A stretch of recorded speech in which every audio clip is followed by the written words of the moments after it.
ब्रह्मानन्दं परमसुखदं केवलं ज्ञानमूर्तिं द्वन्द्वातीतं गगनसदृशं तत्त्वमस्यादिलक्ष्यम् एकं नित्यं विमलमचलं सर्वधी साक्षिभूतं भावातीतं त्रिगुणरहितं सद्गुरुं तं नमामि।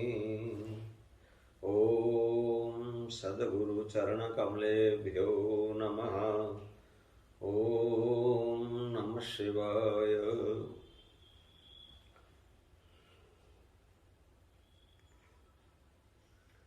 अनंत कोटि ब्रह्मांड नायक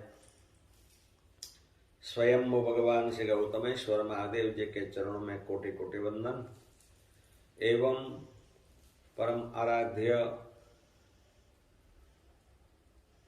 त्याग और वैराग्य का स्वरूप अर्चनीय वंदनीय प्रातः स्मरणीय ब्रह्मलीन गुरुदेव के चरणों में कोटि कोटि वंदन एवं प्रातः स्मरणीय अर्चनीय वंदनीय मानव जीवन के लिए समस्त प्राणियों के लिए जिन्हों अवतरित हुए हैं ऐसे सभी आचार्य भगवान को मेरा कोटि कोटि प्रणाम। क्षोत्रिय ब्रह्मनिष्ठ परिवाजकाचार्य अनंत से विभूषित सभी संत वृंद को मेरा कोटि कोटि प्रणाम से ओम नमो नारायणाय। प्रिय भक्तजनों, आत्मवती भक्तवती माताओं, युवान दोस्तों, प्यारे बच्चों, आप सब के हृदय में विराजमान भगवान को मेरा कोटि कोटि प्रणाम। भगवान कितने दयालु हैं, कितने कृपालु हैं। उनका दृष्टांत आप देख लो। जब लंका के मैदान में युद्ध की बात हो रही थी, उसी समय में लंका के राजा रावण को अपने मंत्री और अपने भाई श्री विभीषण जी ने उसको बहुत समझाया कि आप एक गलत रास्ते पे हो, ऐसा नहीं करना चाहिए, ये गलत रास्ता है। भगवती जगत जननी सीता को आप भगवान राम को सौंप दो, आपका कल्याण होगा। ऐसे कई धर्मोचित बात अपने बड़े भाई साहब को सुनाई। रावण गुस्से में हो गया और एक लात का प्रहार करके उसको निकाल दिया कि भाग जाओ, मेरे राज्य से निकल जाओ। विभीषण जी भगवान राम के शरण में जाने लग गया। आ रहा था, वानर लोगों ने भगवान राम को संदेश सुनाया कि लंकाधिपति रावण का भाई विभीषण आपके पास आ रहा है। भगवान राम तो कृपा का सागर है, दयालु है। उसने सुग्रीव से सलाह मशुरा किया क्या करना चाहिए। सुग्रीव जी ने कहा कि देखो, एक तो रावण का भाई है और वैसे राक्षस स्वभाव का है, वो कुछ अपना बिगाड़ेगा। भगवान राम हंसने लग गए। करुणा मूर्ति, दया के सागर वाल्मीकि में ऐसा कहा है। वाल्मीकि रामायण में भगवान राम ने जवाब दिया सुग्रीव जी को कि देखो, कोई भी पापी हो, कितना भी दुष्कर्म करके आया हो, लेकिन प्रभु मैं आपके शरण में हूँ ऐसे पुकार करे और हृदय से पुकार करे और पुकार करके शरण में आ जाए तो मैं इसको मना नहीं कर सकता हूँ। सुग्रीव जी, आपकी बात ठीक है, लेकिन मेरा स्वभाव है कि जो शरण में आता है उनको मैं छोड़ता नहीं हूँ। और वो परंपरा देखो ने, शिवी राजा ने निभाई। कई राजाओं का ऐसा दृष्टांत है कि शरण में जाने वाले को वो बचा देता। अरे अभी वर्तमान समय की बात देखो, तिब्बत से आए हुए दलाई लामा को भारत में शरण मिला है कि नहीं मिला है? ऐसी एक परंपरा रही है सनातन धर्म की, और विभीषण को शरण दिया और समुद्र का जल मंगवा के उनका राज्याभिषेक कर दिया, लंका नरेश बना दिया उनको, रावण जीवित होते हुए। तो किसी ने प्रश्न पूछा कि महाराज भगवान, आप लंका नरेश करके उनका राज्याभिषेक कर रहे हो, तो यदि रावण मरेगा नहीं तो आप क्या करोगे?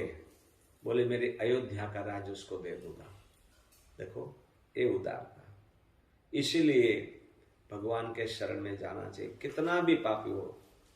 तुलसीदास रामायण ने भी बताया, कितना भी ब्रह्म हत्या करके आया हो, हजारों पाप किया हो, फिर भी भगवान के शरण में चला जाए और हृदय पूर्वक उनके कृत्य की पछतावा कर ले, माफी मांग ले और नए रास्ता जो शरणागति वाला रास्ता अपना ले, तो उनका सभी का पाप को मैं क्षय करता हूँ। गीता जी में भी बताया, सर्वधर्मान परित्यज्य मामेकम शरणम व्रज अहम त्वाम सर्व पापेभ्यो मोक्षयिष्यामि मा शुचः। मोक्ष की भी चिंता नहीं करो, मैं शरण में आओ, मेरे शरण में आ जाओ। लेकिन मृत्यु निश्चित है, जातस्य ही ध्रुवो मृत्यु, जिसका जन्म है उसका मृत्यु निश्चित है। इसीलिए मृत्यु आए उनसे पहले जागृत होने की बात शास्त्रों में लिखी है, हमारे उपनिषदों में लिखी है। हमारे गुरुजन भी हमको सतेज करते हैं कि भाई ये बार बार मनुष्य जन्म नहीं मिलेगा, ये मौका मिला है। मैं ऐसा नहीं कहता हूं कि आप साधु बन के घर छोड़ के निकल जाओ, नहीं, आप गृहस्थाश्रम में रहो, लेकिन लक्ष्य आपका क्या होना चाहिए वो देखो। आप रोज रोज पूजा करना, रोज प्रणाम करना, रोज माला करना, रोज जप करना, अरे ये क्या है? अरे रोज खाते नहीं हो क्या? रोज सोते नहीं हो?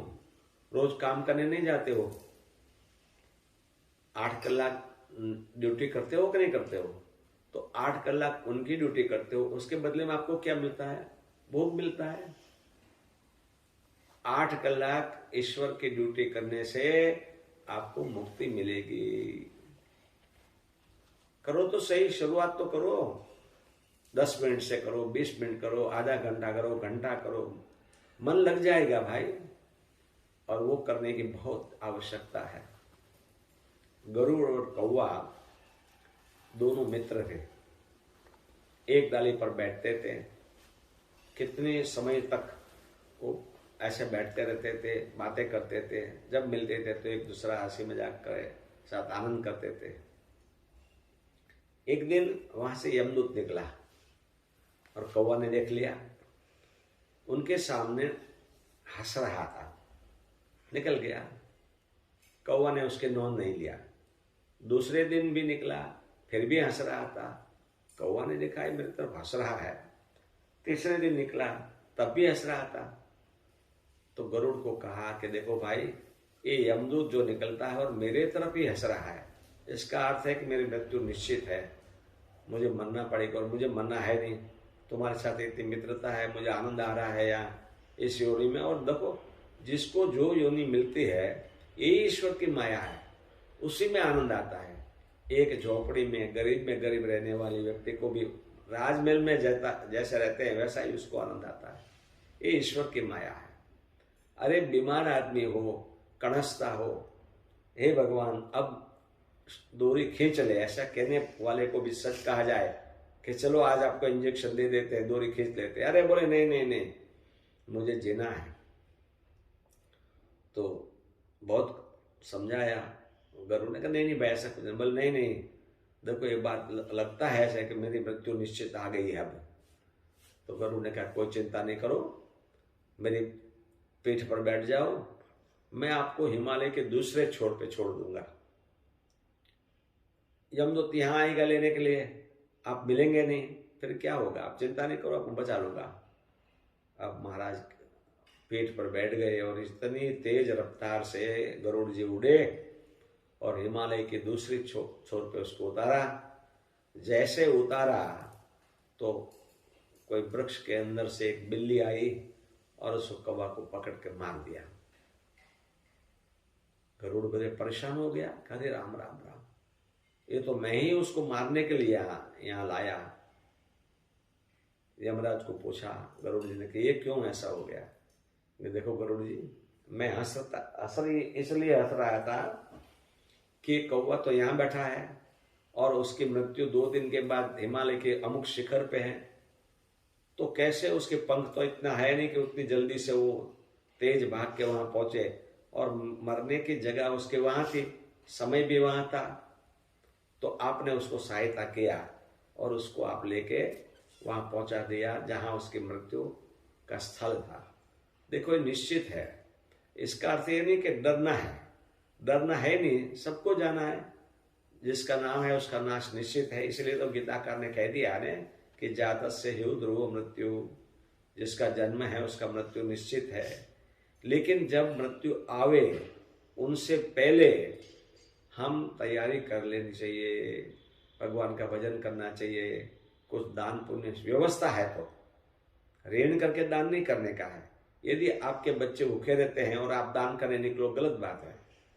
घर में पर्याप्त व्यवस्था है और कोई घर में दुखी नहीं है तो कुछ दूसरे को दो, जो व्यवस्था है तो, नहीं है तो भगवान का नाम लो। देने को टुकड़ा भला, लेने को हरिनाम। इसलिए उठना है, जागना है और परम लक्ष्य क्या है उसके तरफ हमको ध्यान रखना है। यदि ये ध्यान आ गया, ये ध्यान कब आएगा? गुरु कृपा से ही ध्यान आएगा। ईश्वर की कृपा हो जाए, आत्मा की कृपा हो जाए, शास्त्र की कृपा हो जाए तो ही ये ध्यान आएगा। नहीं तो पुनरपि जन्मम पुनरपि मरणम, वो तो है ही, पुनरपि जननी जठरे शयनम। ये तो आदि जगत गुरु शंकराचार्य महाराज ने बहुत दुख के साथ कहना पड़ा, ए मूर्ख, अभी तो भगवान का भजन कर 84 लाख जन्मों के बाद भी तेरे को मौका नहीं मिला है, अब मौका मिला है।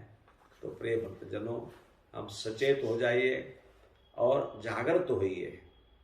मैं डराने की बात नहीं कर रहा हूं, लेकिन निश्चित बात है, हम सब लोग जानते हैं कि जिसका जन्म है उसका मृत्यु निश्चित है।